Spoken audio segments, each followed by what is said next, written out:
Hello family, this is Deborah with Black Education TV. I know it's been a while since I've come to you like this, where I'm actually in the camera and not walking around the garden showing you some greens or some spider or something like that. But my husband got me this camera phone tripod, so that makes it easier for me to come to you like this. That being said, I'm going to be talking about the new FBI report that is labeling Black Identity EXTREMlST as potential terrorists.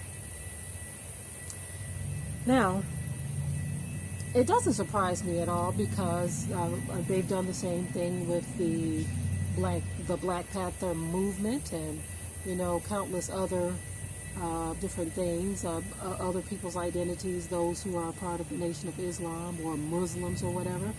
So it doesn't surprise me at all. And I'm still waiting for them to do the same with the KKK. But anyway, family, we are in the land of our captivity. It's kind of interesting that this particular report comes out a very short time after we released the Tarnished Awakening documentary, in which we were talking about or covering some of the issues of so-called Hebrew Israelites who are on the street corners just promoting all kinds of foolishness, saying all kinds of foolish things. So what they have done, not just tarnished the awakening, but they've also put themselves even more on the radar because they were already on the radar, you see. Now, we as a people, we already know that being a so-called black person in this world has created a challenge for us. Not just for those who are here in America or in South America or Canada, in the UK, various regions around the world. We're also talking about those in Africa. A lot of the so-called Hebrew Israelites like to make it very clear that we are not the same as the Africans, you see. But even the Africans have experienced the troubles associated with white supremacy, you see. But what I'm talking about, though, is this labeling of Black Identity EXTREMlST. We as a people, we have this lack of understanding that has plagued us for a very long time. This is why there is a scripture that says, my people are destroyed for the lack of knowledge. There's also one that says, my people are stupid. To do that which is good, they don't know how to do that. But to do that which is evil, they know how to do that very well. It also tells us that we have to be wise as serpents and harmless as doves. And as we stated in the documentary, is it wise to tell those who you consider enemies what your next move is? And so all of this stuff about coulda, shoulda, woulda, we gonna do this, we gonna do that, and screaming out, we the chosen people of the Bible, we're this, we're kings, we're queens, we're royalty, we're all of this, we're gonna be doing this, we're gonna be doing that. That is not wise. That is very foolish talk. And we were very surprised at the number of people who didn't understand the point we were trying to make with the documentary. Now, the majority that saw it understood fully and were kind of taken back by the content because they didn't know it was that bad. A lot of people had no idea. Now, mind you, I've seen this over the years, and this is why there's such a strong rebuke for this type of behavior. The scriptures tell us that we are supposed to judge ourselves. It says, if you will judge yourselves, you will not be judged.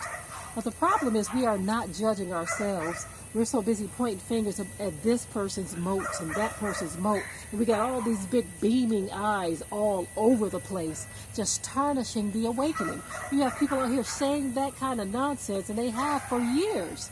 You see, I remember there was one group captured on news footage where one of the Hebrew Israelite men were directly telling this white woman that they were going to be raping them and doing all kinds of things to their children.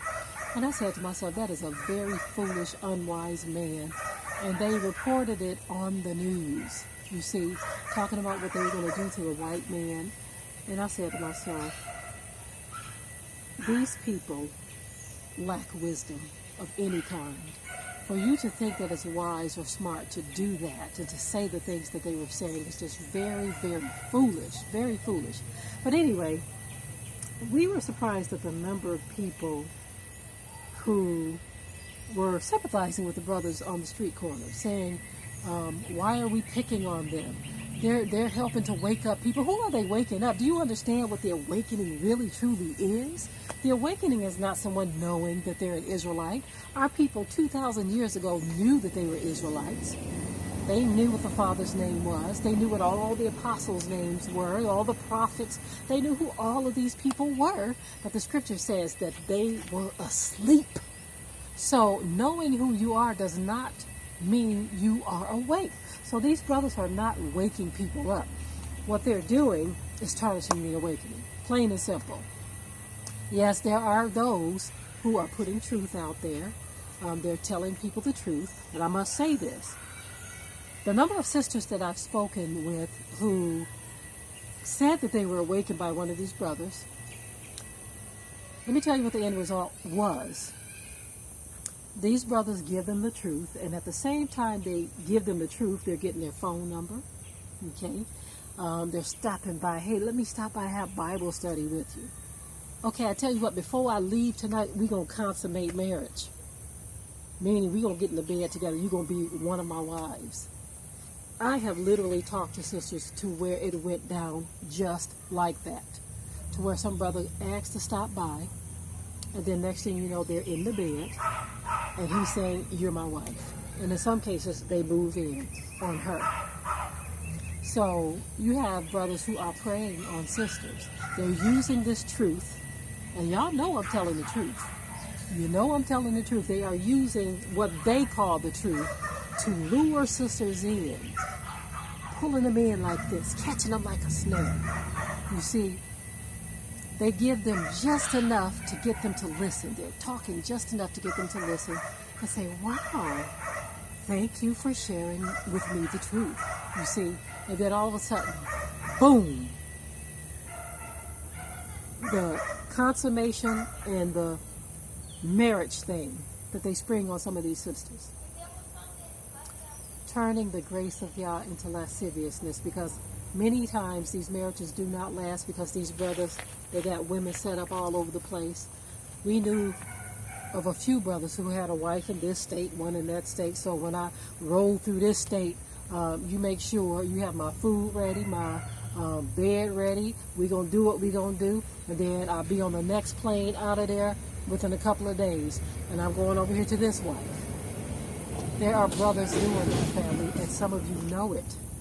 This is the kind of stuff that makes this awakening look so weak and so tarnished and so calculated by evil. It's actually spreading darkness over the truth because a lot of people don't want to accept it because they don't want to be associated with that kind of foolishness. Okay, now back to the whole black identity extremist thing. Because we don't have enough of our own people judging things that need to be judged instead of talking about all this other foolishness, all of this other nonsense that we concentrate on so heavily, because enough of us are not coming against these things, we don't know how to bring our own people in check. Everyone wants to be the ruler over this. Everyone wants to be the head honcho. There's this big competition that you have among the so-called Hebrew Israelites. Is not just between the camps but assemblies too. You have people that will literally come around you just to be nosy, to get in good with you, and then they go off and do their own thing. Had no intentions of being close to you whatsoever. They were just using you as a stepping stone to the place they wanted to put themselves in. You see, and the world is watching us, family. They are watching us. You see, this is why, I forget the guy's name, but they were in the documentary. We used them, Apologia Radio, I believe it was, where they were interviewing this guy who has used so-called Hebrew Israelites as a course of study.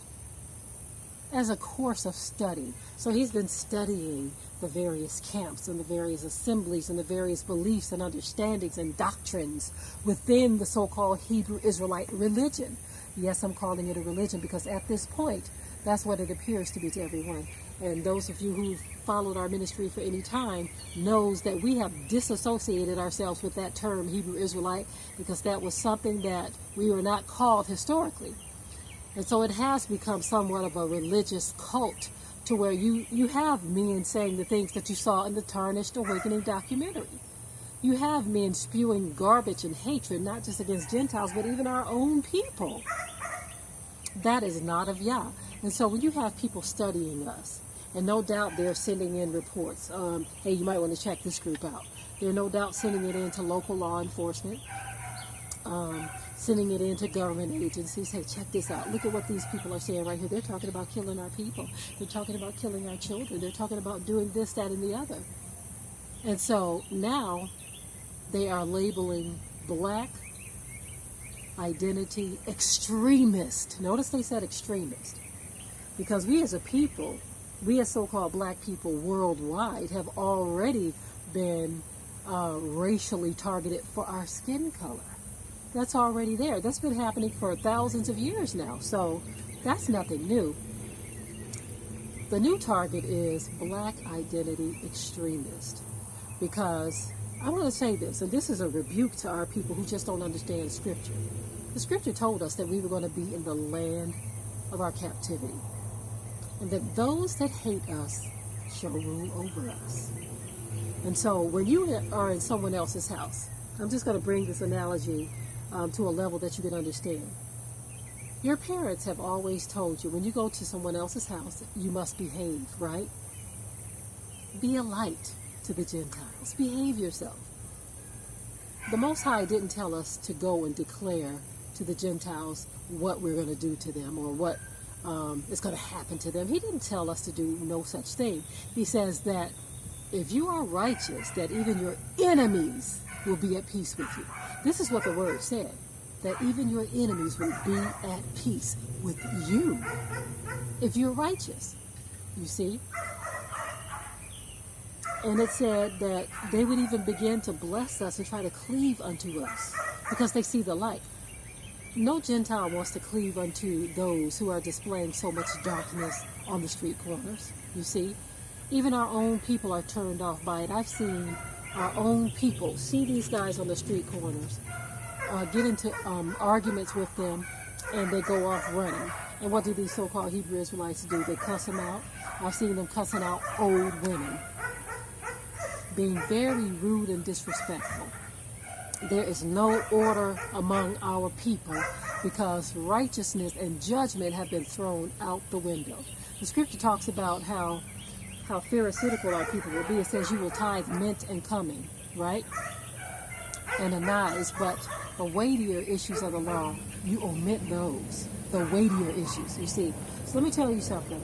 So-called Hebrew Israelites are sticklers for the law, or so they say. They claim to be keepers of the law. This is what they claim, that they are keepers of the law. Did you know that the law commanded that all of the men of Israel return to the land of Israel 3 times a year? Keepers of the law? Did you know that? Many of you know this, but you make excuses as to why you can't do that.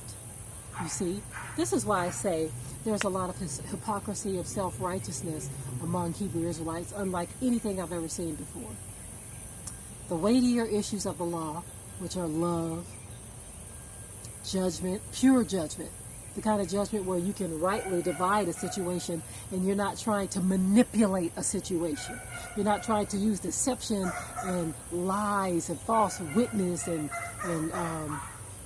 divination and witchcraft and all of these things to manipulate a situation.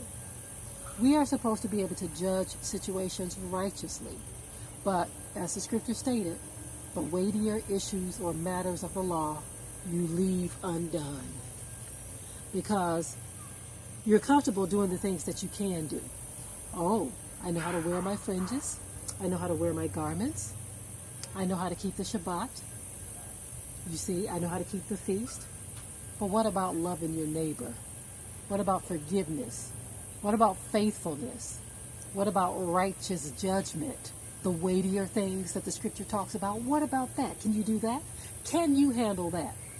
You see, the things that are done on the outward appearance of man, the body, how you dress yourself, and all of those things, all that's easy. As a matter of fact, that's right in line with how we as so-called black people function. We love dressing up, always have. We love get-togethers and parties and stuff, always have. Out in the world, that's what our people love to do, congregate and party.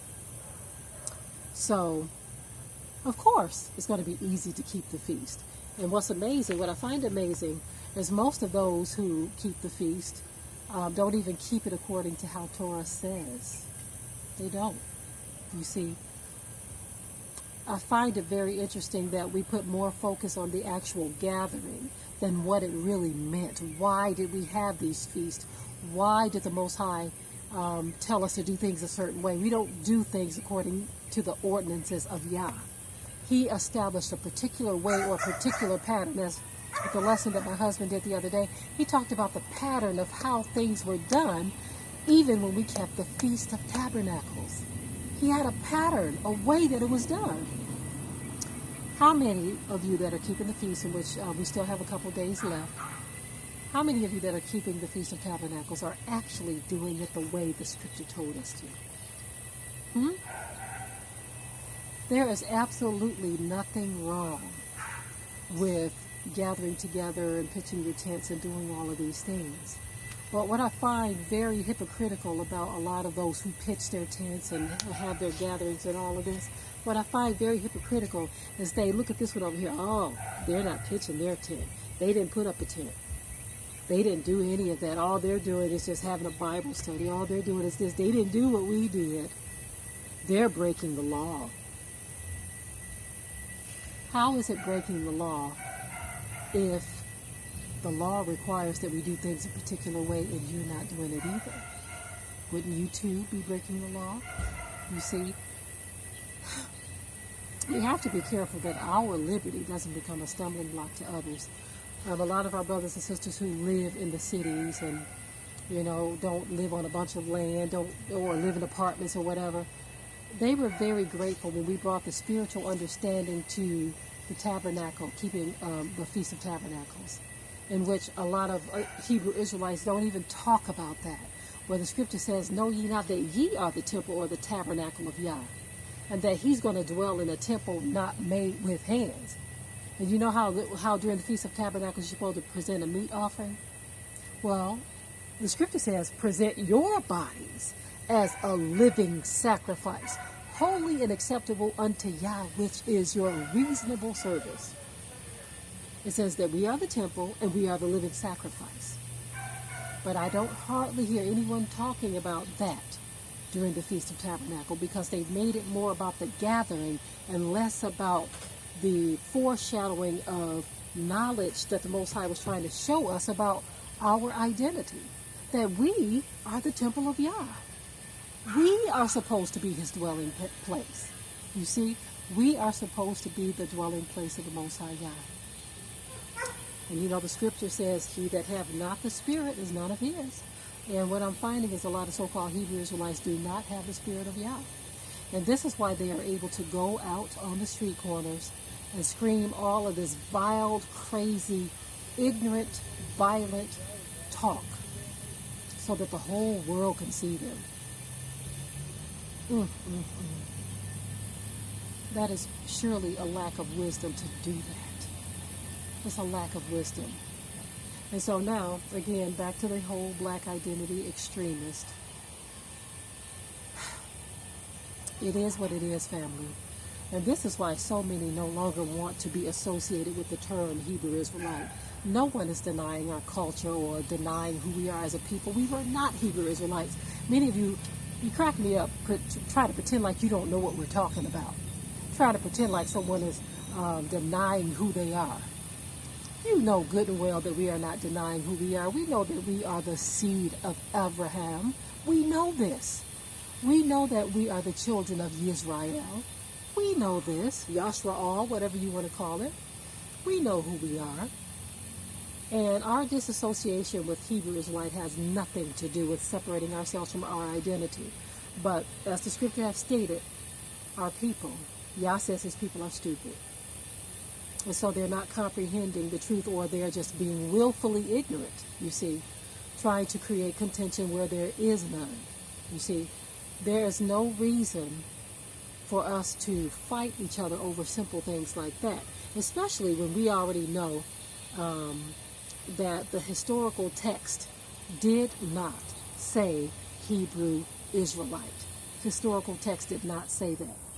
As a matter of fact, we showed you in the documentary Tarnished Awakening that the term Hebrew came from the same people who created the term Jew. So do you consider yourself a Jew? Since you want to take their term Hebrew, do you consider yourself a Jew?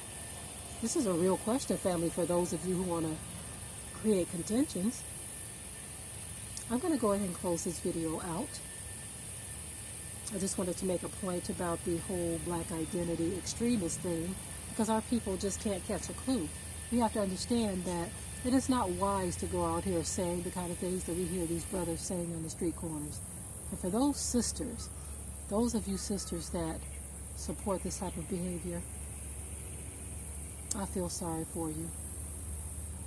You don't have to go against the Father to please a man. We have to make sure that our own souls are intact. We have to work out our own soul salvation with fear and trembling. And we have to have the attitude that I will let nothing separate me from the love of Yah. Nothing. No one. No camp, no pastor, no bishop, no man. And with that, I will say shalom.